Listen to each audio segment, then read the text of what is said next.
ماہ سفر الخیر، سفر المظفر اپنے دامن میں جہاں بہت ساری برکتیں لیے جلوہ گر ہوتا ہے، وہاں اس ماہ مبارک کو اولیاء کرام کے ساتھ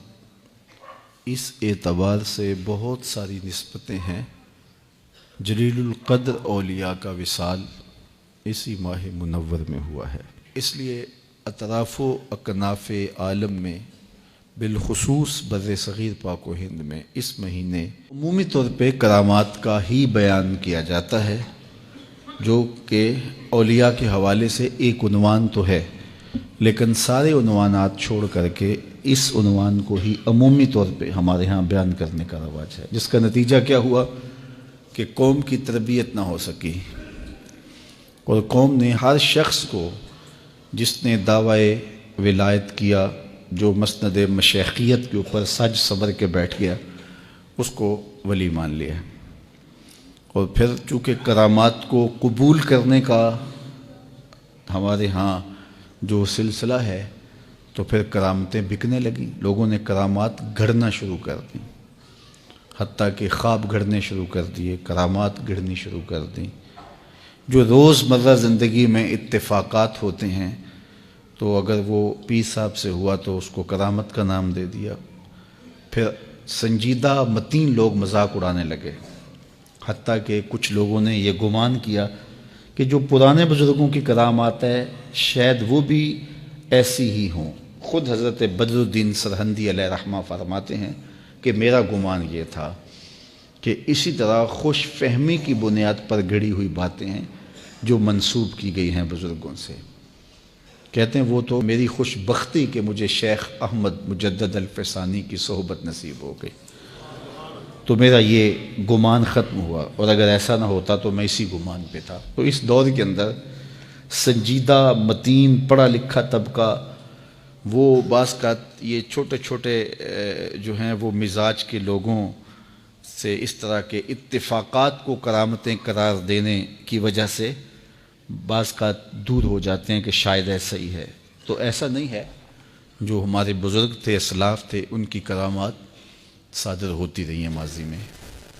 اور اب بھی ہوتی ہیں، لیکن یہ زندگی میں کبھی کبھی ہوتا ہے، بہت تھوڑے واقعات ہوتے ہیں زندگی میں۔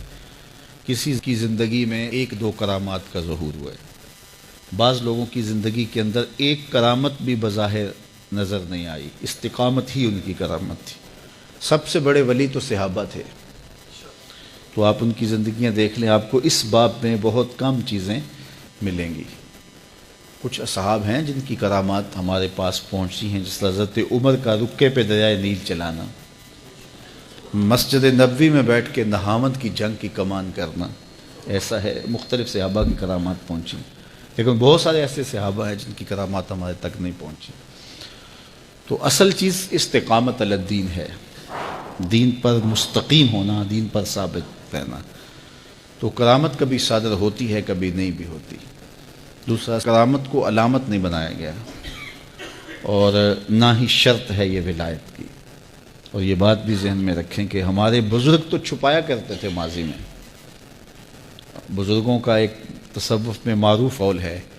کہ الکرامات حیض الرجال، جس طرح ایام مخصوصہ میں عورت چھپاتی ہے اپنے اس عمل کو، تو جو بزرگ ہیں، مرد حضرات ہیں، رجال تصوف ہیں، وہ بھی کرامات کو چھپاتے ہیں۔ ان کی آرزو نہیں ہوتی کہ کوئی کرامت ہو۔ اگر کاروبار ہوگا تو بندہ چاہے گا چلو کوئی نہ کوئی ہو جائے تو میرا کام چمک جائے، خود گھڑ بھی لیتے ہیں، لیکن اگر کوئی مقصد ہو کسی کا تو وہ اس قبیل کے لوگ نہیں ہوتے ہیں۔ الکرامات حیض الرجال، تو وہ چھپانے والی چیزیں ہوتی ہیں، بیان کرنے والی چیزیں نہیں ہوتی۔ اور دوسرا یہ بات ذہن میں رکھیں کہ نبی پر واجب ہے کہ اپنی نبوت کا اعلان کرے، لیکن ولی کے لیے اظہار نہیں ہے، اس کے لیے استتار ہے، وہ چھپائے، وہ اعلان نہیں کرے گا کہ میں ولی ہوتا ہوں مجھے مان لو، ایسا نہیں ہوگا۔ وہ تو چھپ کے رہنے کو ترجیح دیتے ہیں۔ چل بلیا اوتھے چلیے جسے وس دے عقل دے انے، چل بلیا چل اوتھے چلیے جتھے وس دے عقل دے انے، نہ کوئی ساڈی ذات پہچانے نہ کوئی سانو منے۔ تو ہمارے بزرگوں کا تو یہ طریقہ رہا ہے۔ حضرت عیسیٰ بن موسیٰ ہاشمی اپنی بیوی سے بہت زیادہ پیار کرتے تھے۔ ایک دن 14ویں رات کا چاند چڑھا ہوا تھا، تو بس سبقت لسانی کہہ لیجئے،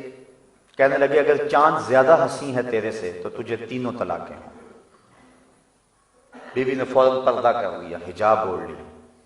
کہا کہ چاند تو پوری آب و تاب کے ساتھ چمک رہا ہے اور میری رنگت میں وہ چمک تو نہیں ہے، لہذا تو نے مجھے تینوں طلاقیں دی تو طلاق واقع ہو۔ بڑے پریشان ہو گئے، رات بہت مشکل سے گزاری، صبح خلیفہ منصور کے پاس آ گئے کہ میں رات اپنی بیوی کو یہ کہہ بیٹھا ہوں، تو اس کے بارے میں کیا حکم ہے؟ تو خلیفہ منصور نے علماء کو بلایا اور یہ مسئلہ سامنے رکھا۔ سب نے کہا طلاق ہو گئی، کیونکہ بہت خوبصورت ہوگی لیکن چاند تو پھر بھی چاند ہے۔ ایک عالم خاموش بیٹھا رہا اور وہ شاگرد تھا حضرت امام اعظم ابو حنیفہ۔ سب نے کہا طلاق ہو گئی۔ منصور پوچھنے لگا کہ تم نہیں بول رہے ہو،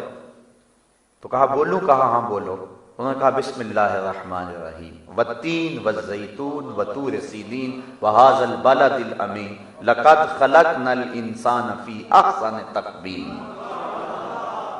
اس عالم نے کہا کہ میرے رب نے قرآن میں کہا ہم نے انسان کو سب سے زیادہ خوبصورت پیدا کیا ہے۔ احسن ہے، صرف حسین ہی نہیں ہے، احسن ہے، اس میں تفضیل کا صیغہ ہے، سپرلیٹو ڈگری جس کو کہتے ہیں، سب سے حسین پیدا کیا، اس سے آگے درجہ حسن کا نہیں ہے۔ تو کہا چاند جتنا مرضی حسین ہو اور اس کی بیوی چاہے کالی کلوٹی کیوں نہ ہو، انسان ہونے کے ناطے سے فرمایا کہ یہ چاند سے بھی زیادہ حسین ہے۔ تو خلیفہ منصور نے کہا جاؤ اپنی بیوی سے بھی کہہ دو کہ کوئی طلاق نہیں ہوئی ہے، تم پریشانی چھوڑ دو۔ تو اللہ نے انسان کو بہتر تقویم میں پیدا کیا، اور جب پہلا انسان تخلیق کیا تھا اس کی عظمت کو دنیا کے اوپر بیان کرنے کے لیے فرشتوں کو حکم دیا اس روئے زمین پہ اور اس کائنات میں سب سے عزت والی مخلوق تم ہو، لیکن میں تمہاری پیشانی بھی حضرت آدم کے سامنے جھکانا چاہتا ہوں۔ اور اس طرح حضرت انسان کی تعظیم کے جھنڈے گاڑے گئے اور فرشتوں کی جبین نیاز کو حضرت آدم کے سامنے جھکایا گیا، پھر ان کو دنیا کے اوپر بھیجا گیا۔ اسی لیے کسی نے کہا تھا نا کہ فرشتہ کہنے سے میری توقیر گھٹتی ہے، میں مسجود ملائک ہوں مجھے انسان رہنے دو،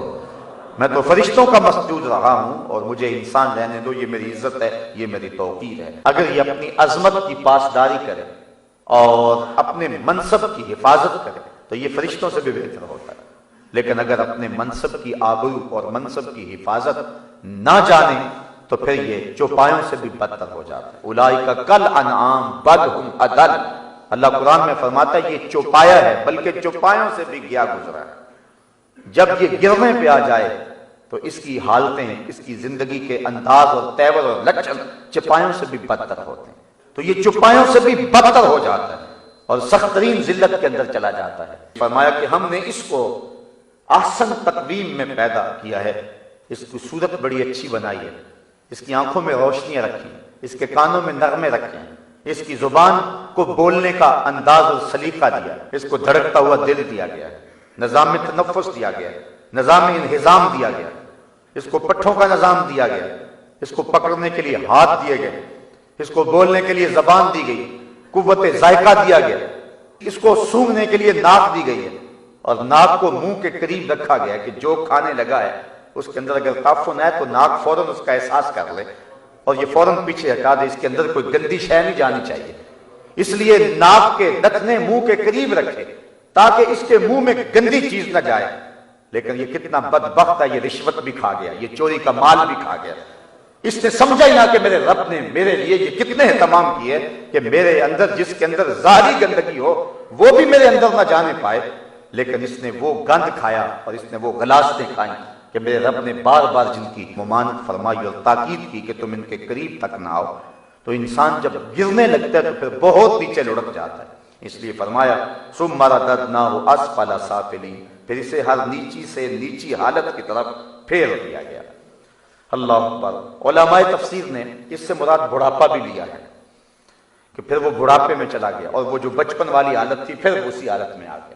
پھر قوا مدمحل ہو گئے، آنکھوں کی بینائی کم ہونے لگی، کانوں کے پردوں کے اندر وہ آواز اور وہ فہم کا جو نور رکھا گیا تھا وہ مان پڑنے لگا، پھر اعضاء مدمحل ہو گئے، پھر ٹانگیں لڑکھڑانے لگی، ہاتھوں کی گرفت کمزور ہو گئے، پھر کڑیل جوان شخص جو تھا جب بڑھاپے کی طرف گیا تو اس کی کمر میں خم آنے لگا، پھر بالوں میں سفیدی اترنے لگی، پھر دانت گرنے لگے، پھر اسی عالم کے اندر جس طرح بچپن میں تھا پھر کسی کا محتاج ہو گیا، پھر گندگی میں بچھڑ جاتا ہے تو خود اپنے آپ کو دھو بھی نہیں سکتا ہے،